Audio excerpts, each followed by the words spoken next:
आज माता दुर्गा सप्तशती का दूसरा अध्याय चालू होने जा रहा है। आप सभी लोग माता की कथा का श्रवण पान करें। एक बार प्रेम से बोलिए, आदि शक्ति माता जगदम्बा भवानी की जय। द्वितीय अध्याय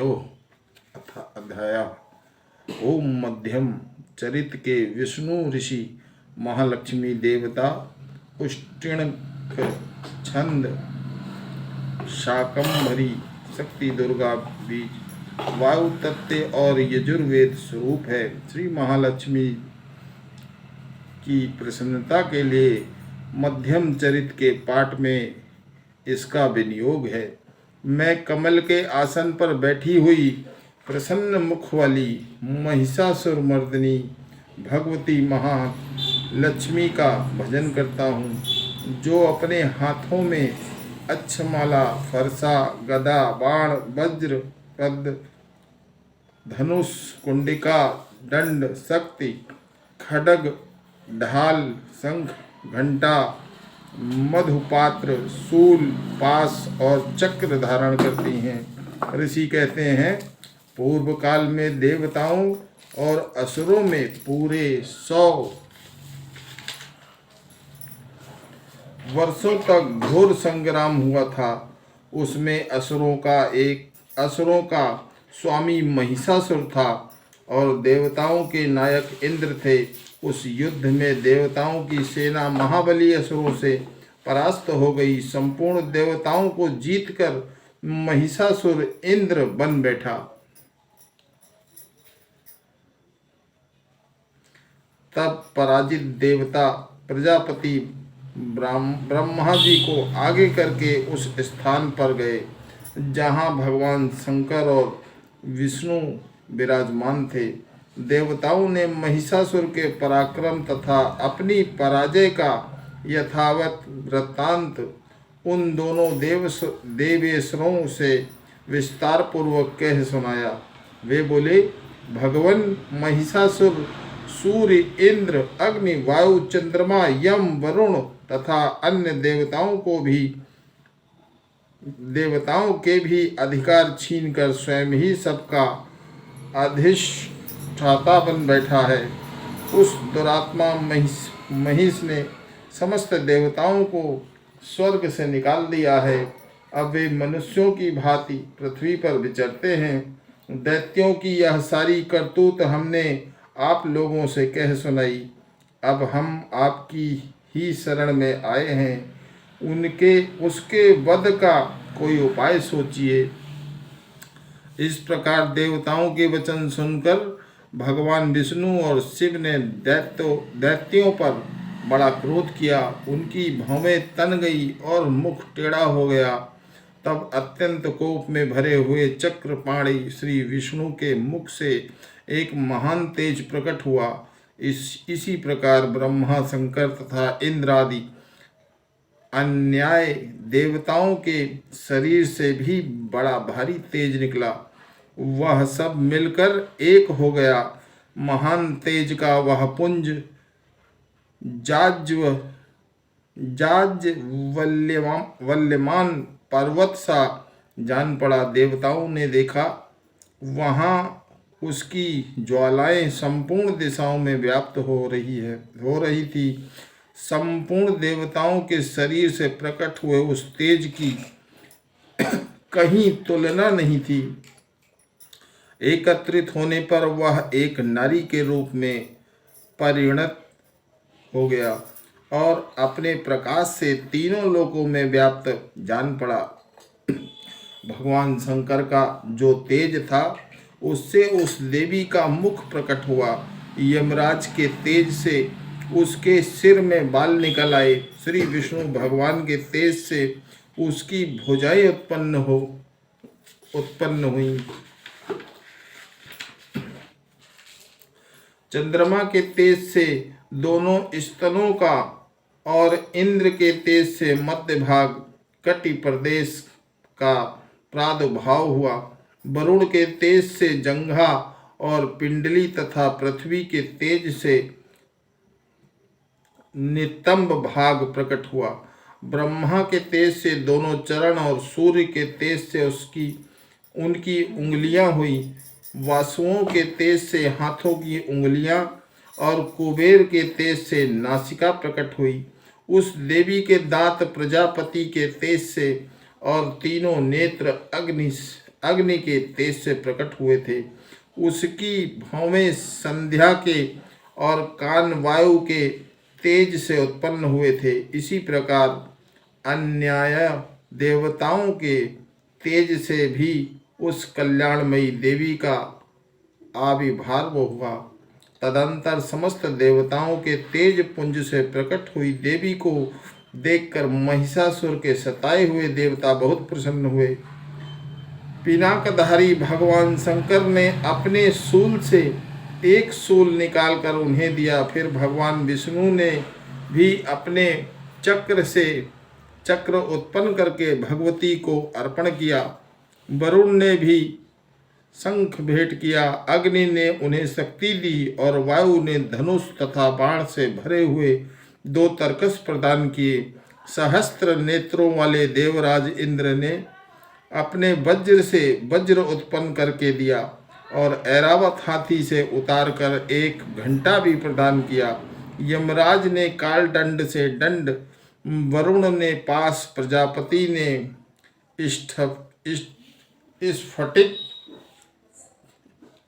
काक्षकी माला तथा ब्रह्मा जी ने कमंडलु भेंट किया। सूर्य ने देवी समस्त रोम कूपों में अपनी किरणों का तेज भर दिया। काल ने उन्हें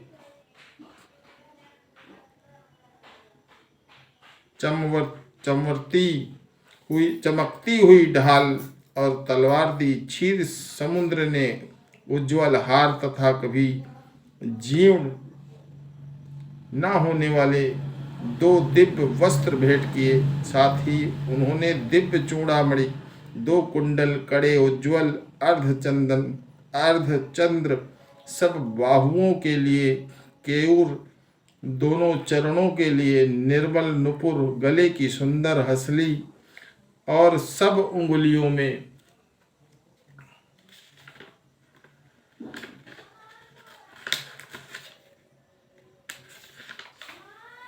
पहनने के लिए रत्नों से बनी अंगूठियां भी दी।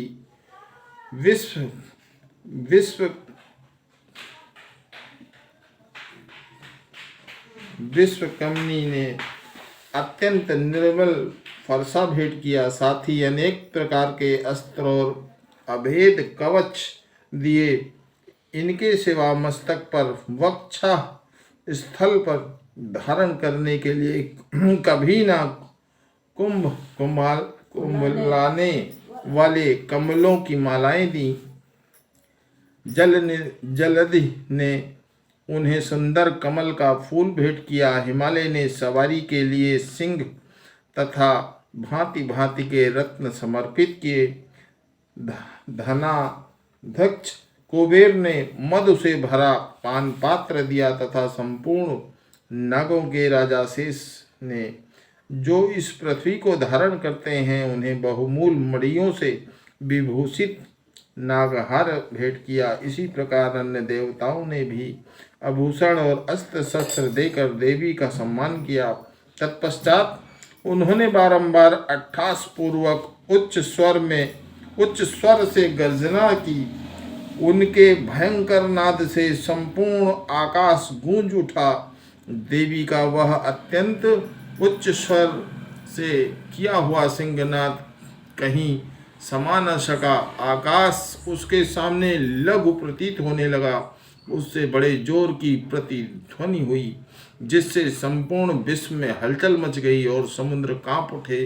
पृथ्वी डोलने लगी और समस्त पर्वत हिलने लगे। उस समय देवताओं ने अत्यंत प्रसन्नता के लिए सिंह वाहिनी भवानी से कहा, देवी तुम्हारी जय हो, तुम्हारी जय हो। साथ ही महर्षियों ने भक्ति भाव से विनम्र होकर उनका स्तवन किया। संपूर्ण त्रिलोकी को क्षोभग्रस्त देख दैत्यगण अपनी समस्त सेना को कवच आदि से सुसज्जित कर हाथों में हथियार ले सहसा उठकर खड़े हो गए। उस समय महिषासुर ने बड़े क्रोध में आकर कहा, आह आह, यह क्या हो रहा है। फिर वह संपूर्ण असुरों से घिर कर उस सिंह नाद की ओर लक्ष्य करके दौड़ा। आगे आगे और आगे पहुंचकर उसने देवी को देखा, जो अपनी प्रभा से तीनों लोगों को प्रकाशित कर रही थीं। उनके चरणों के भार से पृथ्वी दबी जा रही थी। माथे पर मुकुट से आकाश में रेखा सी खींची जा रही थी तथा वे अपने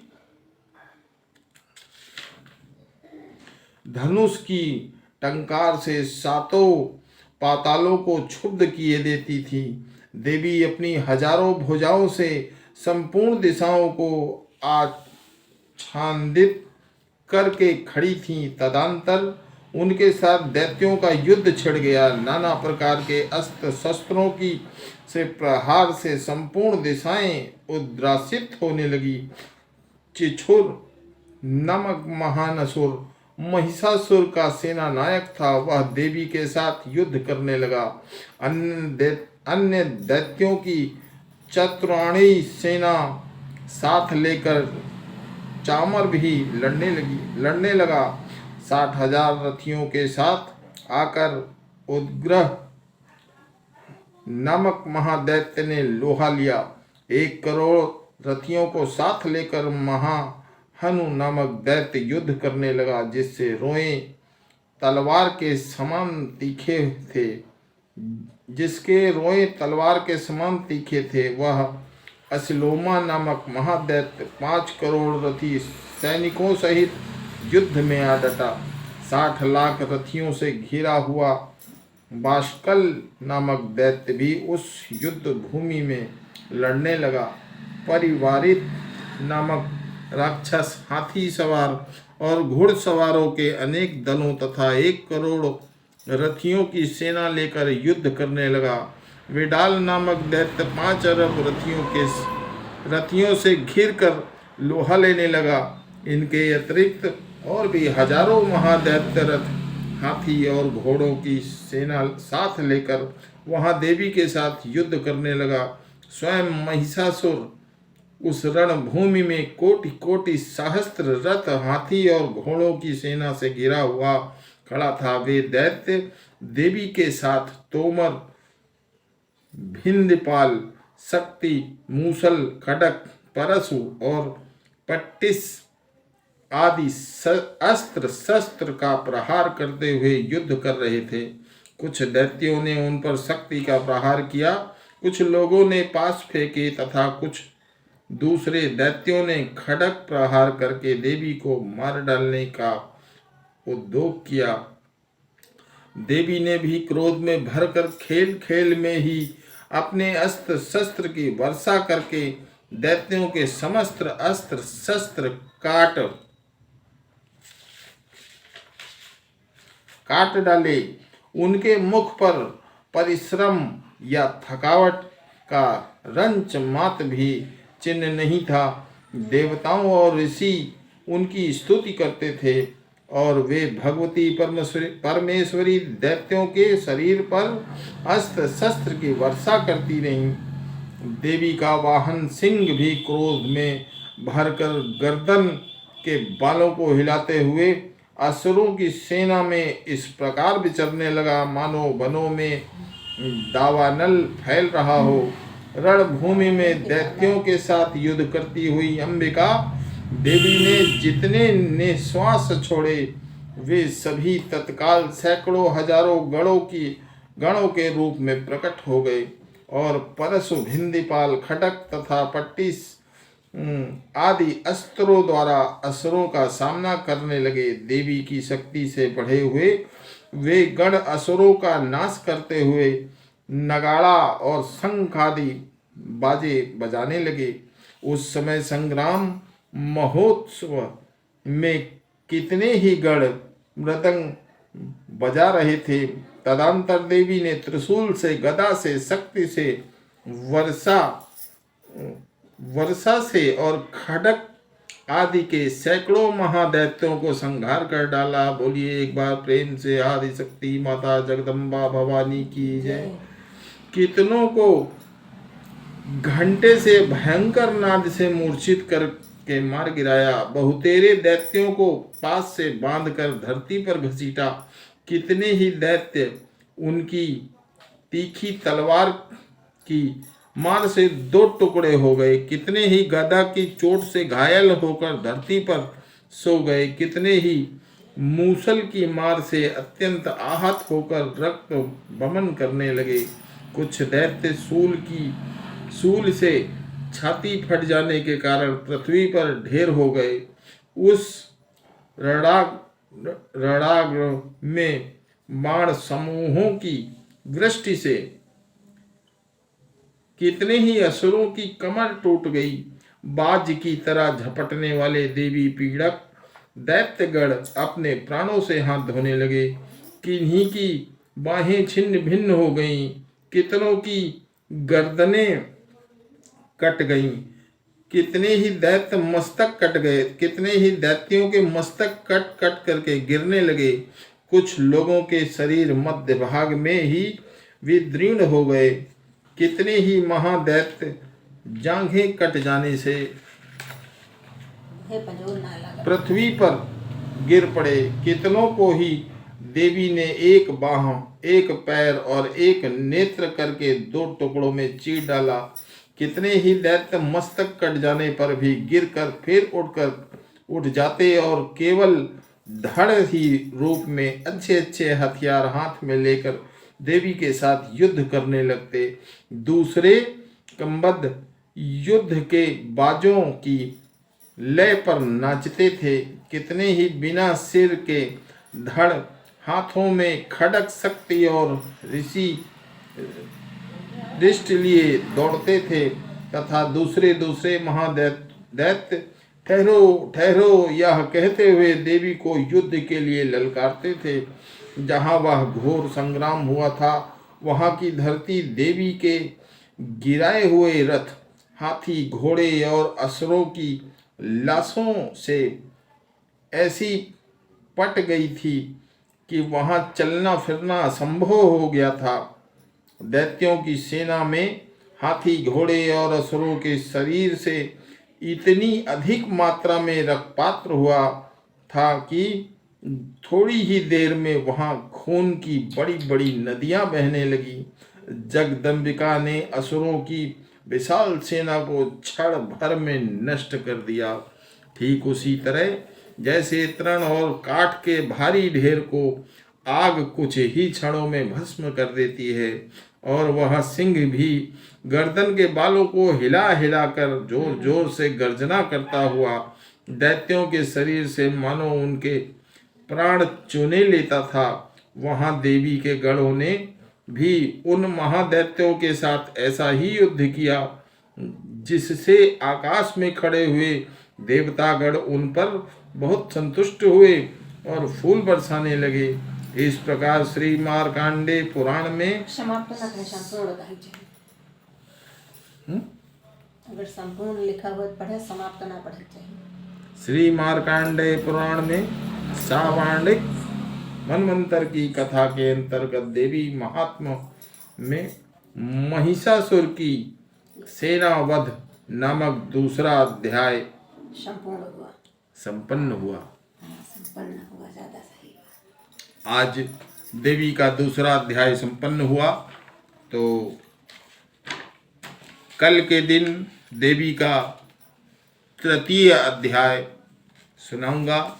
आप सब लोग माता जगदम्बा भवानी की कथा का श्रवण पान करेंगे। जय श्री राम। वीडियो अगर अच्छी लगी हो तो सब्सक्राइब कीजिएगा, लाइक कीजिएगा। जय श्री राम, जय माता दी। कमेंट न करिए।